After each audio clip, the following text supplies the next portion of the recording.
Krinsky, James Coburn, Alan Dershowitz.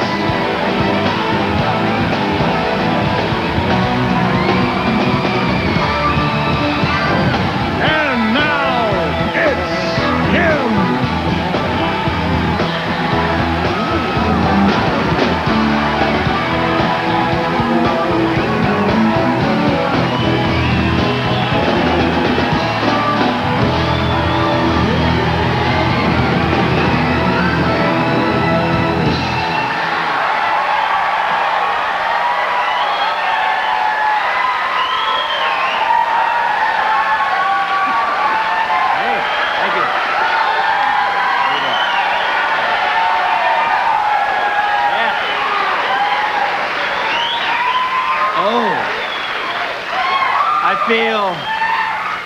I feel like Liza with a Z.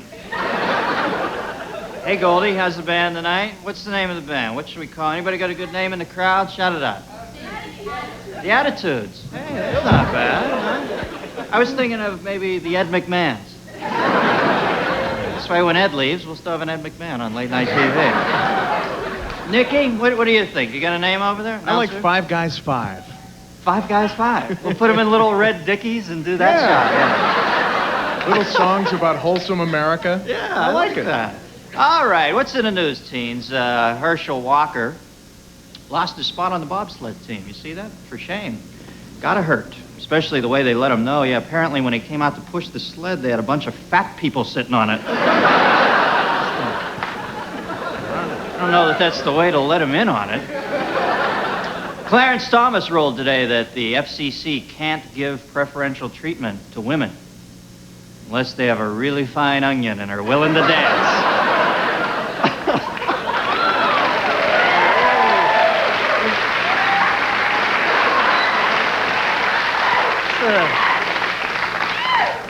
Little Bermuda onion. Some people are beginning to wonder if Thomas's bitterness about his Senate confirmation hearing is affecting his Supreme Court decisions. Yesterday, he came out in favor of putting all women named Anita in work camps. You read those tea leaves, huh? Mario Cuomo told reporters this morning he's finally made up his mind and is formally declaring himself a candidate in Tuesday's New Hampshire primary. And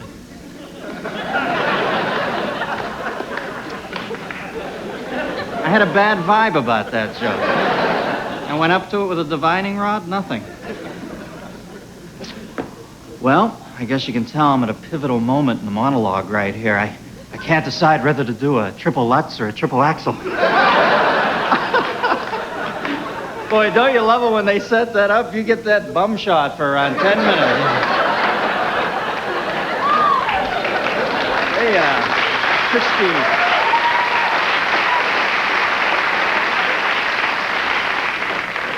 I miss Dick Button, though, don't you? Because you knew he was genuinely excited about the competition. Geraldo Rivera, just on here the other night, talking about all his serious journalistic pursuits. Today, I read he had a cosmetic procedure in which fat cells were removed from his ass and injected into his head. I'm serious. He had fat cells taken out of his rear end and shot into his forehead to get rid of wrinkles. This is the God's truth. I don't know. He says he got the idea after listening to a campaign speech from Dan Quayle. And now, a campaign speech is much like a speech, except everything is, it's like Jeopardy. Everything is put in the form of a question. It's called a squeech. Why am I vice president? For 20. Okay. A squeech. According to USA Today, the number of white supremacy groups operating in the United States is up 27% from last year, and that doesn't include the Republican Party. So that takes it up above 30, I think. Just a joke. Settle down. Studies show that more people over 40 are going to movies these days. Yeah. To cash in on this, Paramount, I understand, is coming out with Wayne's Prostate, which should be. It's Wayne's prostate. It's Wayne's prostate. Pat Buchanan planning his Southern campaign after his strong showing this week. Pat's become so confident he actually asked Bush to be his vice president today. Buchanan is being scrutinized for his position on the Gulf War. They're going to bring out all the dirty laundry now. Buchanan says he opposed the Gulf War because he knew Bush would throw it up in his face every 7.3 seconds. President Bush has finally mentioned Buchanan by his name today. Bush is getting better, though. Only took him 6 months to say Buchanan. It took him a year to use the word recession. You know, this guy's in more denial than the mother in Prince of Tides.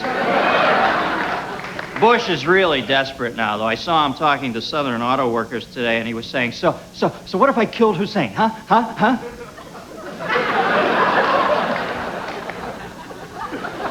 Whenever I act, the whole joke goes away, huh? Just such a bad actor. I was doing my little thing, and everybody's, oh, God, don't act. We don't want to see you act. Sex experts Masters and Johnson are filing for divorce. And I guess they weren't taking their work home enough. I knew the marriage was in trouble when she didn't take his name. Well, this Jennifer Flowers thing just continues to dog Bill Clinton, doesn't it? I guess on the bright side, it keeps him in the public eye. I haven't seen this kind of exposure since the Chippendales were in town. It's official. There are now more spotted owls than there are members of the middle class in this country. And should have went with the triple axle. The FDA is continuing its moratorium on breast implants despite increasing pressure from manufacturers and women from warrant videos. So, And finally, George Bush is campaigning hard after the New Hampshire surprise with Pat Buchanan. Now he's on the campaign trail down in Tennessee. I haven't seen this much footwork since the finale at Chippendales. Hey, wait a minute. What's with the writers, Nick? What's with all these Chippendales references, huh? I gotta go to the writer's room. Hold on, I gotta take care of this. What's going on here?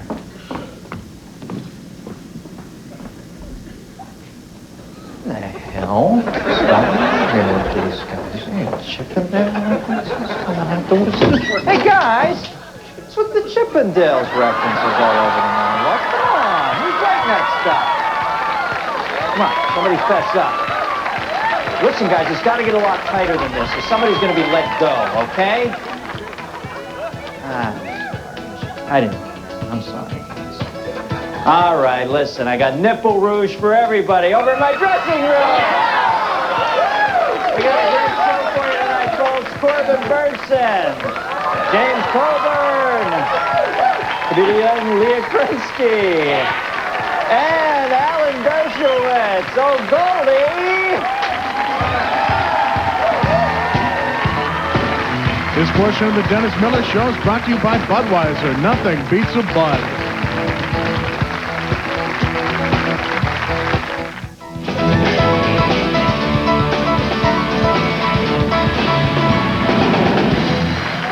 Thank you. Welcome back.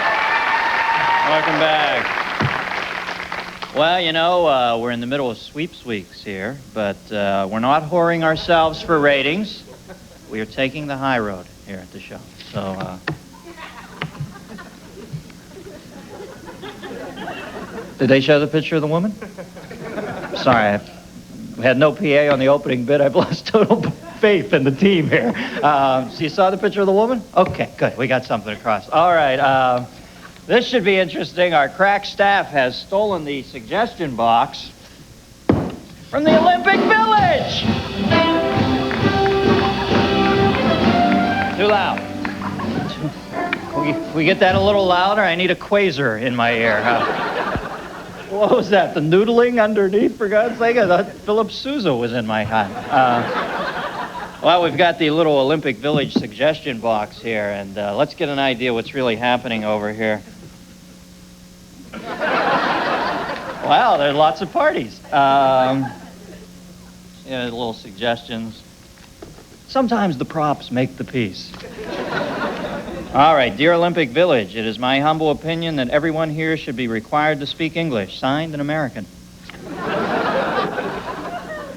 Olympic Village 2, I feel I shouldn't have been disqualified for using a semi-automatic weapon. Signed, a disturbed biathlete.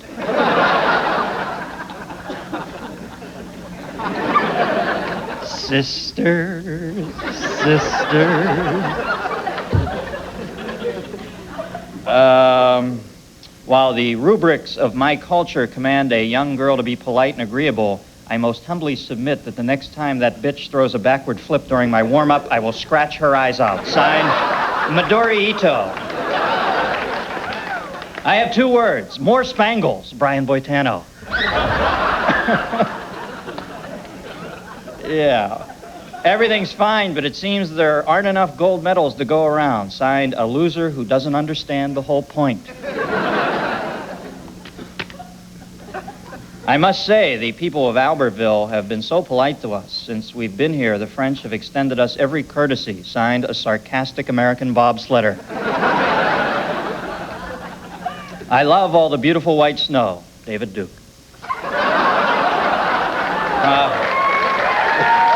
Here's one. Here's one. Let's do this in the summer, the Jamaican bobsled team.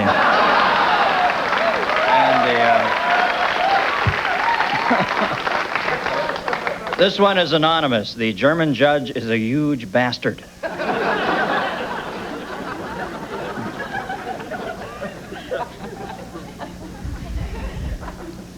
Sorry all the events were really dull again this year, but don't worry, only 6 more months to the Rio Olympics in Barcelona. Signed, all the athletes. And lastly, for Midori Ito, I've fallen and I can't get into my country. So that's the suggestion box.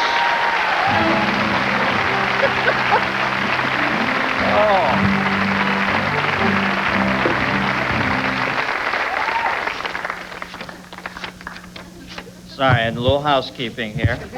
I'll get you some brownies, Mr. B. My Shirley Booth impression.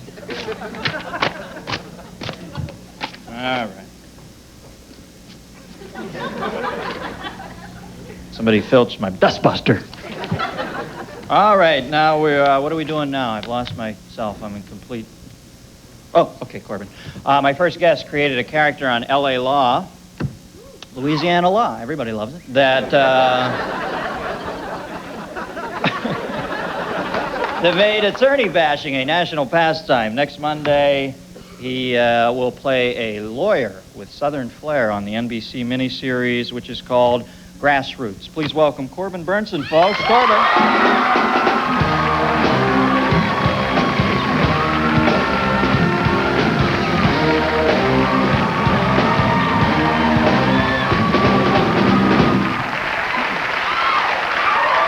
Sorry, Corbin. Wait. How about this? Dennis Miller's High Lifes. Miller High Life. Yeah. Huh? Okay. Cagey Southern lawyer. Yeah. Hey, now you're having twins, Corby. Yeah. That's exciting. Yeah, Huh? so When's that that's 3 happen? out of 5 at the basketball team now. Yeah, so you went in for the little scope they do, right? What's that called again? Amnio... they just take a picture of it. sonogram. Sonogram. Yeah. They now have it on video. We're moving soon, and I came across all these videos that I put aside in piles that are unmarked, and I thought, okay, I've got to look through all these to see if I want to throw them out. And God, I popped one in there, and the other day, and it was unmarked, and all of a sudden I see these 2 figures moving around, and it took me a while, but I figured that's my kids. Oh, jeez, thank God. I thought it was a porn film. Yeah. I didn't know where you were so to going. speak. It must have been weird the first day you got the sonogram and found out it was 2, though, huh? That must have flipped you. It came during a call that I was in a meeting with some writers, and I got a call, and they said it was very important. It's my wife, and I knew she was going to the doctor. And I thought, okay, I better take this call. She's been to the doctor. Hi. She says, I'm pregnant. Oh, great. I've got news for you. It's twins. And I'm sitting there with 8 people looking at me, just staring me down. She said, and don't tell anybody that's in the room. And so I have all these faces looking at me. They've all heard that it's my wife. It's important. She's at the doctor. I just hung up, and they're just... She's divorcing me. She's there. No, it's been pretty exciting, though. Yeah, well, I know. I can't imagine I've talked to you about 2 your kids. kid. God, you're so madly in love with He Oliver came here already. today. He's here. Ollie's I brought him backstage, today. yeah? I brought him here I thought I today. saw him moving around back there. Now, what's this new movie about? This is called Grassroots. It's I always have trouble trying to, it's a kind of Synopsize thriller, these. political, romance kind of. It's kind of all those things that movies of the week are in 4 hours, It's all of them, without the wife getting beaten up. That's the only element that's not in Somebody it. said, oh. Right. Well, we have one less viewer. Wow. That's a tough room. No, and what do you play in it? I play a Southern lawyer whose ambitions run toward politics, and one day he'd like to be. He's kind of a Kennedy-esque kind of a character. One more viewer. A lawyer with bedside manner. And it's interesting, but we didn't know at the time that we were in this. The political race hadn't really started yet, and part of what happens to my character during it is that there's all sort of allegations that I have my staff worker that works for me, a man, and I are lovers, so I get the mud slung all over the different tabloids in it, and it's kind of interesting in that way that it kind of shows you how the whole country will kind of like deviate and go toward your personal life rather than what your politics kind of mirrors are. Clinton right now. He's exactly, that's what I'm saying. It's exactly that. We'll be right back. We're going to take a break. We'll be right back with Corbin Bernsen, folks, after this.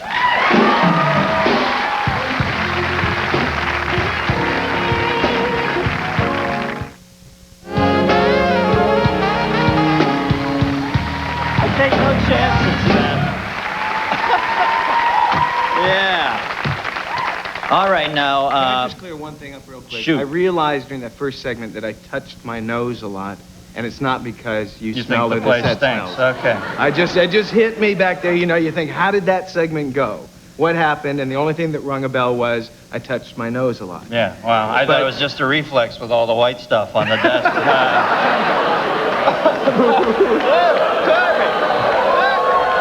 Hey, drugs don't exist. Come on. All right. You want to set up this clip, or are you too hammered? This is a great clip, man. This is a great clip. Wait till you see what happens in here, man. Okay. Check this clip out. Oh, no. We're going to get some ugly mail on this. Fires up, man. Check this clip out. What's it about? I don't know, but just check it out. All right, run it. Miss Rule, good to meet you again. You naked under there? Top to bottom. You know, one of the pleasures of not being able to be seen in public is that we have to meet in the bedroom.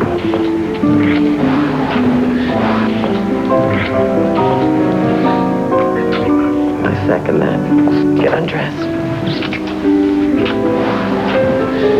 So I hear that Senator Carr accused the CIA of screwing up, did he? Oh. I'm sorry I was so abrupt. Listen, lover, what are we going to do about us?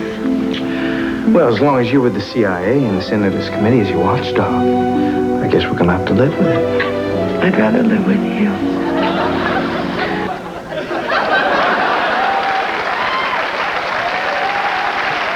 Corbin, get up. Flips over. See? Oh, man. The thing Right about up and this, right down. you got to run another clip right away. Now we're teasing, obviously. Bring out the suggestion box. You have a kid now, for God's sake. Come back from this. Okay. You can't act I right. know, Hey, I how is it raising a kid in L.A., man? It's a pretty racy town out here. I know. Yeah, it's strange, but it's not any worse than you go to another country and there's disease. I mean, you can't fight it these days. The elements are out there. Right. And it's going to get you one place or the other. Another place your kid's going to get lost in a snowdrift or something. I don't. So I think this is good. We got to get off that whole subject. Man, we got to get right off that. All right. Hey, how's your wife, Amanda? Fighting this show off for the next 6 months, man. Your wife, you all know Corbin's wife, Amanda Pays, beautiful actress, and Amanda Pays. Now, how's she? I just saw her last week in Leviathan. Yeah, right. No, she's doing great. She's wonderful. She's Opened a she has store, twins. right? Yeah, she has a store that she has down in Santa Monica where she sells English goods, housewares and. So sort of like a koala blue for England? Didn't Olivia Newton-John open something that brought back Australia, and everybody said, honey, we don't need Australia. That's why we live here, okay? You putting down my wife's store? No. Not in your pre-psychotic, drug-addled state.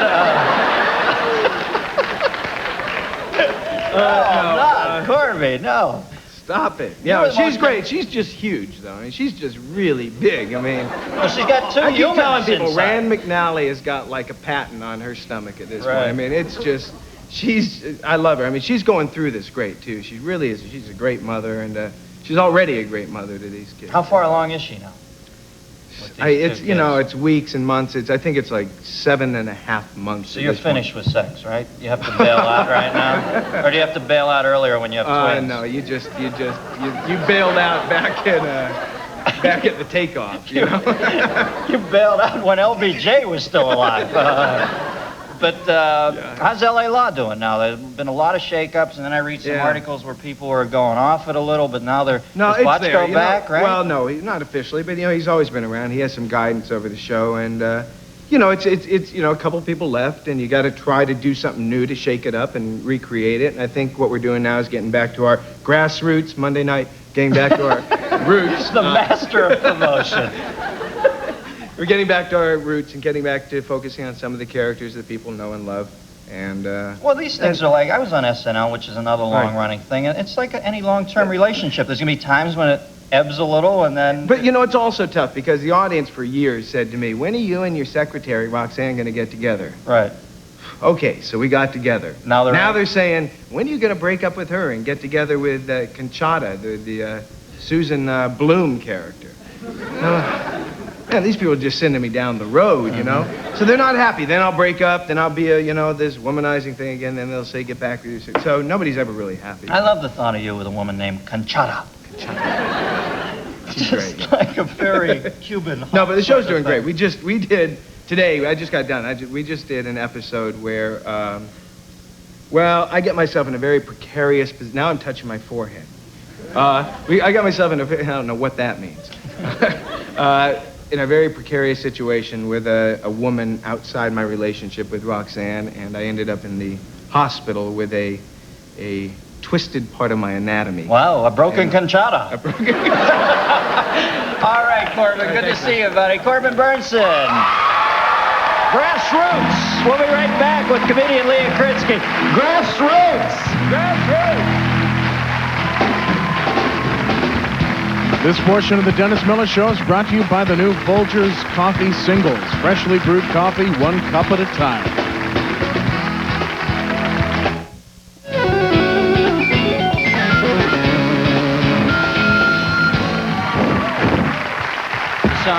Is this on? Okay. Now, you kids at home, I was not advocating drugs. Don't do any drugs. I'm going to smack you on the ass. So, if anything, we're advocating sophomoric, spur-of-the-moment humor. Okay. Anybody writing in? It's just fake snow. Got a little out of hand. But we pulled it back. All right. Leaning in here like this is the only thing that works in my life. I'd like to share a little tune with you now. This one's for the boys. The divine Mr. M. Hey, gang, you want to be around tomorrow night when, the big scoop, Motley Crue's Vince Neil drops by to talk about what happened between him and Mr. Nikki Sixx. Who the hell's Nikki Sixx? I'm out of the loop. I don't even know who that is. Nikki Sixx is their bassist. And that's who he had the big fight with? All right. Well, you can see I'll be reading up on it tonight, and we'll get to the bottom of it tomorrow. George Wendt will also be on. A historic reunion of one of my favorite groups, Mountain. Mississippi Queen will be here, and a very funny comedian, Mike Dugan. Hey, that sounds like a show. All right. My next guest played Sandra Bernhard in Dare to Be Truthful, Showtime spoof of Madonna's Truth or Dare. She's a very funny comedian. Please welcome Leah Krinsky, folks. Leah.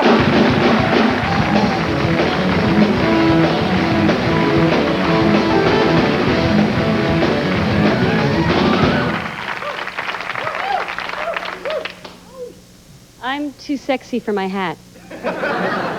Just thought I'd get that out of the way before I got started. Nice to be here. I like Hollywood, except the street people are really starting to get to me. I don't mean the homeless. I mean the guys who think that because you're a woman, everything you do is open for comment. I was at the newsstand the other day eating an apple. This gross guy standing behind me for 5 minutes going, "Hey, baby, can I have a taste of that? Hey, mama, can I have a bite of that? Ooh, ooh, ooh, can I get some of that?" I finally turned around and I said, "Sure." That's sexual harassment, man. It's a big issue now. I was sexually harassed on the job once. It was before I started doing comedy. I worked at this place, and all these guys kept leering at me and whistling at me and stuffing dollar bills down my G-string.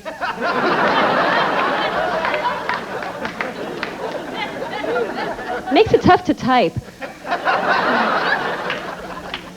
Just got this haircut. Pretty damn short, huh? Yeah, apparently I walked into my hairdresser and said, "Look, I'm a 31-year-old brunette living in Los Angeles. Let's make it even more difficult for me to meet men. Tell you what, give me a haircut that's so butch K.D. Lang would have problems with it. Can you do that for me, please?" I've been traveling a lot. I was just up in San Francisco for my friend Mark's wedding. He had his bachelor party in Berkeley, so it was a politically correct bachelor party. They had a lesbian jump out of a big cake and read poetry.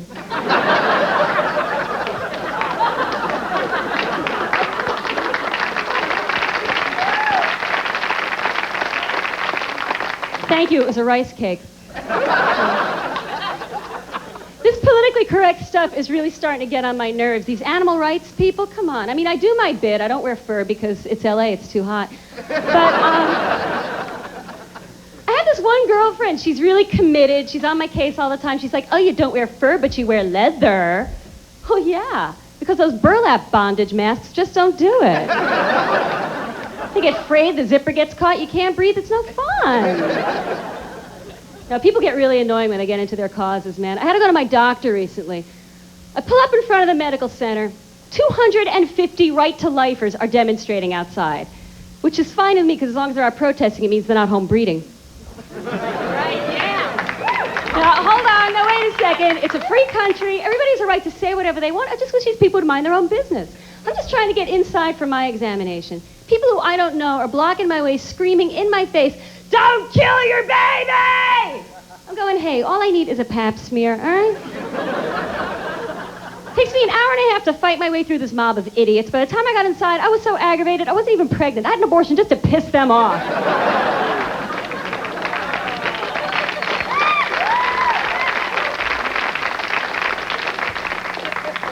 What is with these right-to-lifers? What's their problem? They say they're following God's will. How the hell do they know what God's will is? Maybe, just maybe, God hates self-righteous, Bible-thumping, meddlesome imbeciles just as much as I do. Men don't seem to be too upset that they're about to make abortion illegal. I think men are more upset that they're about to make breast implants illegal. Oh, then they'll take a stand. Guys picketing the FDA, keep big boobs safe and legal. Going on Nightline, well, Ted, it's a woman's constitutional right to make her boobs as big as I want. I mean, as she wants. I think if men got pregnant, it would be a whole different ballgame. No controversy then. If men got pregnant, abortion clinics would have free beer, peanuts, dartboards, pool tables. 2 for 1 night. Little cocktail waitresses running around in short skirts, general anesthetic or local. Am I complaining too much? I don't mean to. It's a tough world out there. Everybody thinks they have it tough, don't they? Women think they have it tougher than men. Men think they have it tougher than women. I was talking to this guy once. We were having an argument. He was complaining to me. He said, "Leah, you don't realize how tough it is to be a man. You don't realize how tough guys have it in bed. We have all this pressure on us to satisfy the woman, all this pressure on us to perform, pressure, pressure, pressure, nee. I said, "Look, baby,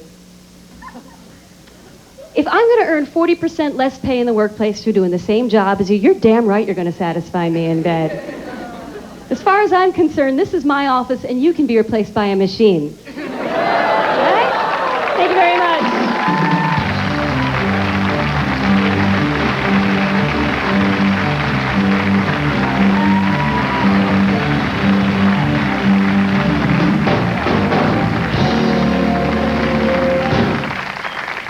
Scaring the hell out of me with that material.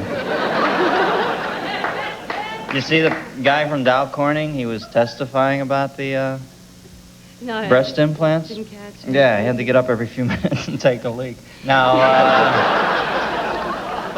Boom. They're trying to, Dow Corning is now trying to convince people that silicone leaks are good for you. Yeah. That's instead of fixing it, they've gotten the PR machine behind it. Hey, you seeing anybody now? What's up? You in love? No. Apparently I lack the low self-esteem required to make the necessary compromises. Well, I'm waiting for that perfect combination. I'm waiting for a man who's a combination of Atticus Finch and Axl Rose. You know, decadent yet avuncular. That's what I want. Well, this is a big Atticus Finch crowd here. You know who that is? 7th grade English. That was DC Comics. Yeah. Hawkman's real name, Atticus Finch. All right, well, good to see you again, Leah. Thanks for coming on. Leah Krinsky, folks. We'll be right back after this with James Coburn.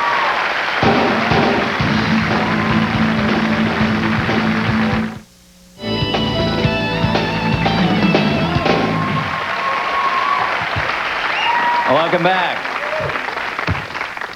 This next man's killer smile and steely blue eyes have been seen in movies from The Great Escape, Our Man Flint, Hudson Hawk. Monday night, he'll be seen in Crash Landing, the rescue of Flight 232. Please welcome one of my favorites, James Coburn. Folks, James Coburn.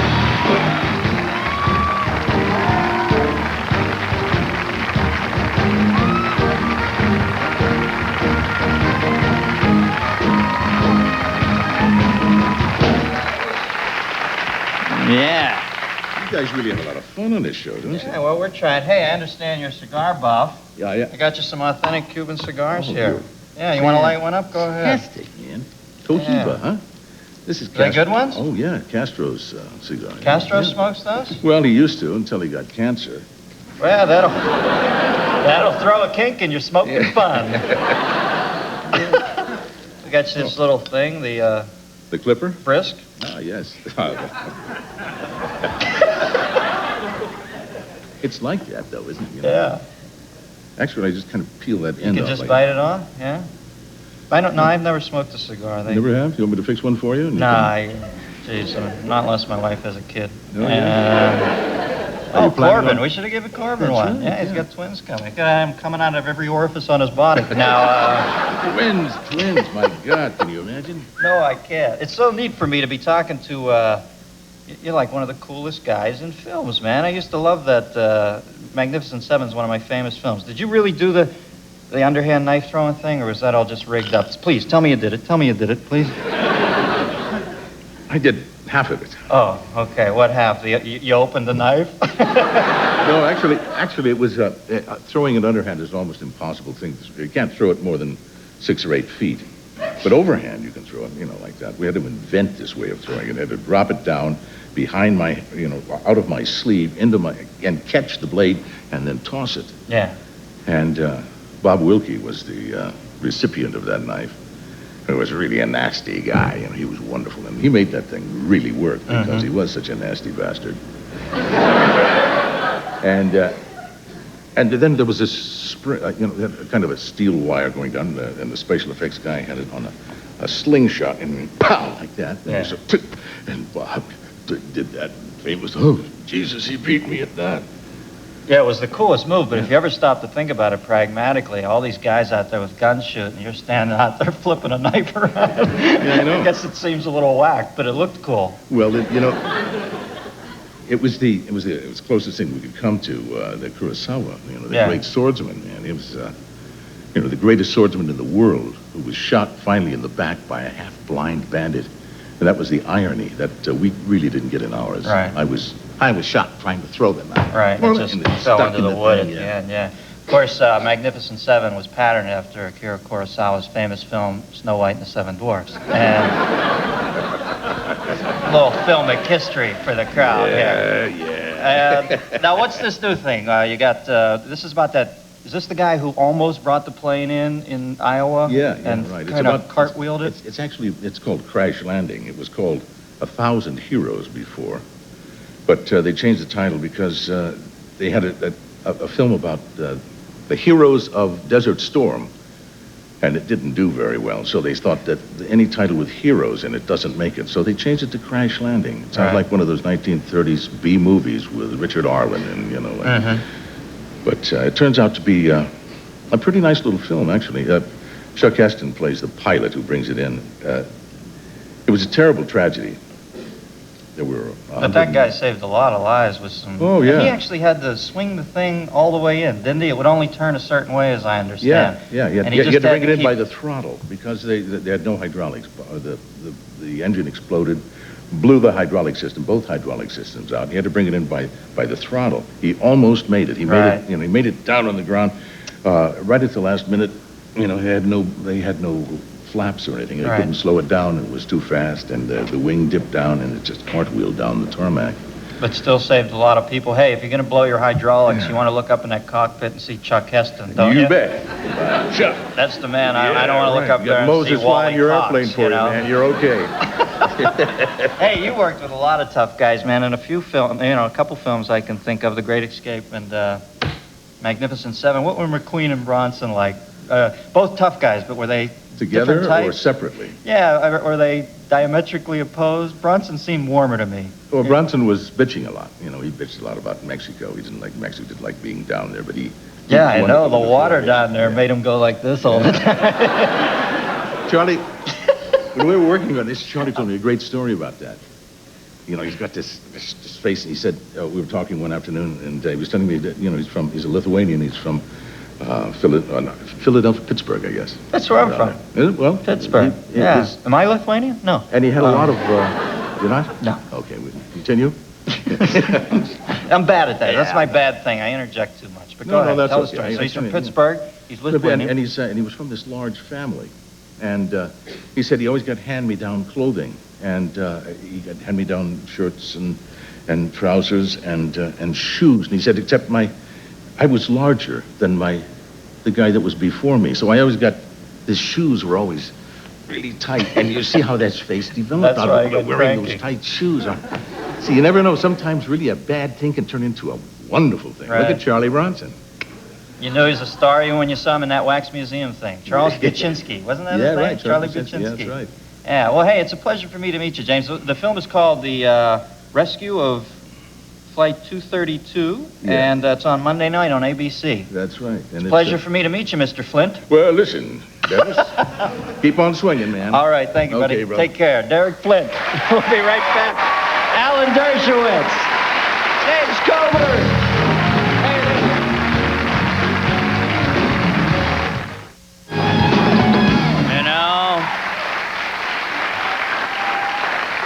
Bad moment for me. Finally meet Coburn. I yak too much. Gotta apologize to all of you. I haven't learned to stop doing that yet, but I'll get better at it. I'm just a stand-up comedian. I'm still a little manic. My next guest is a Harvard Law School professor and defense attorney extraordinaire. Michael Milken and Leona Helmsley have his phone number memorized. And there's a scary prospect. Please welcome Alan Dershowitz, folks. Alan Dershowitz.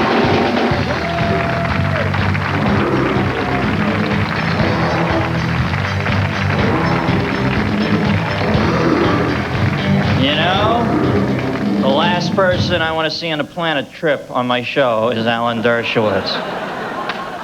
Saw a whole suit coming there. Hey, you lawyers no longer toiling in anonymity with the advent of Court TV, CNN's coverage. You guys are really under the scrutiny of America now. You got to be, really on your game. What did you think of, for instance, the Tyson trial? How did the attorneys perform there? It's interesting that we didn't see it on TV because Court TV likes to only show trials with sex and pornography, and they called them on it, and they said, no, you're not going to show this trial, and they didn't show it. I saw so many highlights that I guess I thought I had seen it. Right. They just clipped it up. I thought it was an unjust verdict because what happened in that case was at the last minute the defense discovered 3 witnesses who could have testified favorably for Mike Tyson, and the prosecution kept them out, and we'll never know the truth. We'll never know what those 3 witnesses would have testified to. They kept them out as a result of a technicality. I think Americans want to know the truth. They don't want technical rules keeping out evidence. You are not kidding. There is a growing backlash in this country, and I know I get very angry when I see all this yank maneuvering going on,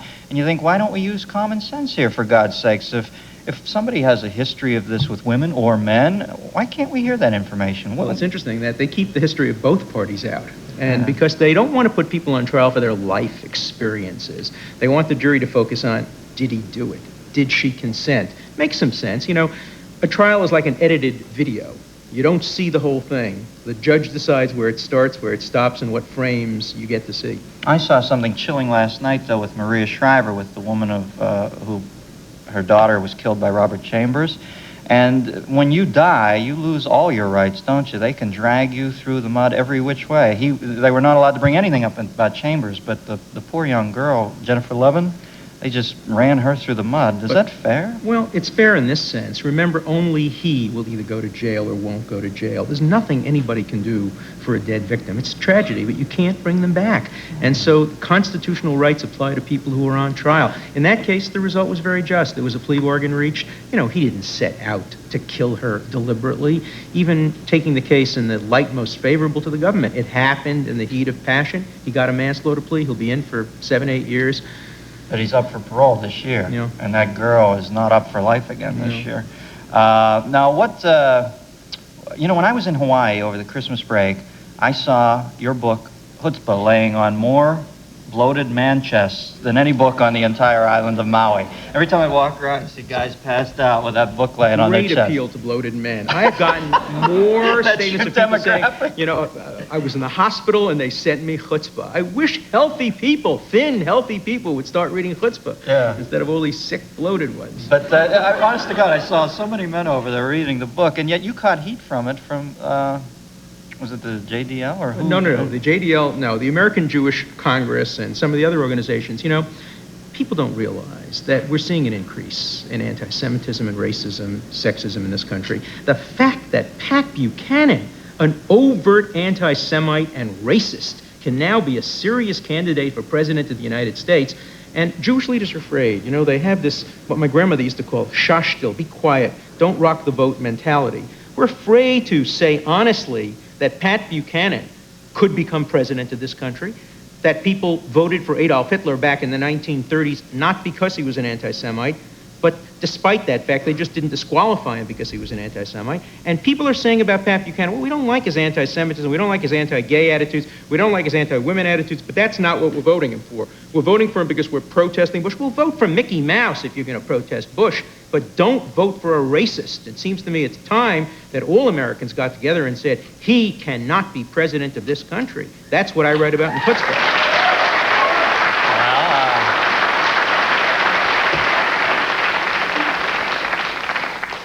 So where do you stand on Buchanan? I've challenged him to debate the issue. I challenged him on Larry King. You know what his response was? What's that? Not only would he refuse to debate, but he issued a ruling saying I could no longer be a guest on Crossfire. Well, believe I don't want to get in the First pit with you, Mr. Dershowitz. Hey, I've run a little long tonight. I'm too loquacious, but thank you for coming on. Please come back. Alan Dershowitz, Chutzpah. We'll be right back after this. This portion of the Dennis Miller Show is brought to you by Toyota, reminding you to always buckle up. Do it for those who love you.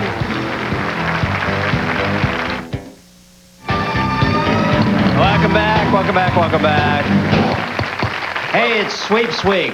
I'd like to thank my guests tonight, Corbin Bernsen, Leah Krinsky, James Coburn, and Alan Dershowitz. Good night, teenagers.